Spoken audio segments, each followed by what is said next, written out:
జైళ్లలో ఖైదీల్ని కలుసుకునేందుకు ఈ ములాఖాత్ ప్రారంభించింది సర్కార్. దేశంలో తిహార్ జైలు తర్వాత మన రాష్ట్రంలో అమల్లోకి వచ్చిన ఈ ములాఖాత్ సిస్టమ్ను హోంమంత్రి నాయన్ నరసింహారెడ్డి చంచల్గూడ జైల్లో ప్రారంభించారు.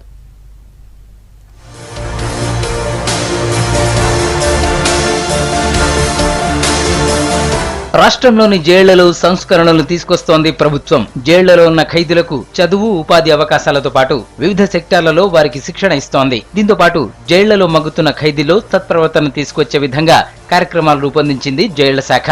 అందులో భాగంగా జైళ్లలో ఉన్న ఖైదీలు, విచారణలో ఉన్న ఖైదీలను కలుసుకునేందుకు వారి కుటుంబ సభ్యులకు ఆన్లైన్ ద్వారా ములాఖాత్ సదుపాయాలను కల్పించింది. చంచల్గూడ జైల్లో ఈ ములాఖాత్ సిస్టమ్ ను ప్రారంభించారు హోంమంత్రి.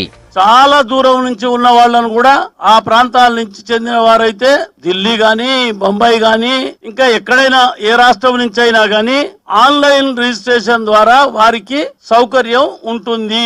ఈ సిస్టమ్ ద్వారా ఈ ములాఖాత్ వల్ల వాళ్ళు అక్కడి నుంచి రిజిస్ట్రేషన్ చేసుకోవచ్చు. డేట్ కూడా ఫిక్స్ అవుతుంది. ఆ డేట్ వాళ్ళు వస్తే ఇమీడియట్లీ ఇంటర్వ్యూ ఇస్తారు. లేకపోతే గతంలో ఈ ఎలక్ట్రానిక్ సిస్టమ్ లేకపోతే గంటలు పడి ఇక్కడ కూర్చోవాల్సి వస్తుండే. ఈ రోజు కాదు రేపు రా, ఎల్లుండి రా అని తిప్పుకునేది. అందులో ఎవరన్నా పైసలు అడగడం, ఎవరన్నా ఏం చేయడం, ఇవన్నీ జరిగాయి. ఇప్పుడు అవన్నీ లేకుండా ఆన్లైన్ సిస్టమ్ చాలా పారదర్శకత్వంగా ఏ విధమైన ఇబ్బందులు లేకుండా వచ్చే ఖైదీలకు ఈ ములాఖాత్ సౌకర్యం ఈనాడు కల్పించడం జరిగింది. అయితే ఇప్పటి వరకు జైళ్లలో ఉన్న పాత విధానం ద్వారా ఖైదీల ములాఖాత్ కు విజిటర్స్ గంటల తరబడి వెయిట్ చేయాల్సి ఉండేది. పాత ములాఖాత్ విధానంలో అనేక ఇబ్బందులు ఎదుర్కొనేవారు విజిటర్స్, ఖైదీలు. ఇలాంటి సమస్యలకు చెక్ పెట్టేందుకు ఈ ములాఖాత్ తెచ్చింది జైళ్ల శాఖ.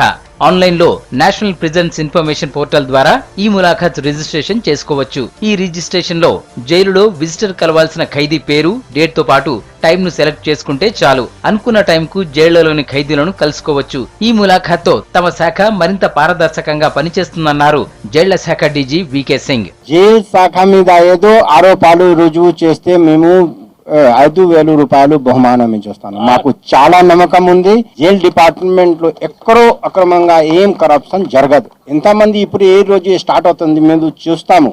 ఎంత వరకు వచ్చేస్తుంది ఇప్పుడు అందరికీ మేము అకామిడేట్ చేస్తాము. కానీ సపోజ్ ఎక్కువ మంది వచ్చేస్తుంటే అప్పుడు చూస్తాం. 100% కరెక్ట్ నేను చెప్పట్లేదు, కానీ ఎక్కడో నా దృష్టికి వచ్చేస్తున్నది. అక్కడ మేము ఇమీడియట్ చాలా గట్టిగా యాక్షన్ తీసుకుంటున్నాము. తిహార్ జైలు తర్వాత దేశంలో ఎక్కడా లేని విధంగా రాష్ట్రంలో ఈ ములాఖాత్ ప్రారంభించారు. సిబ్బంది అవినీతికి పాల్పడితే కఠిన చర్యలుంటాయని హెచ్చరించారు.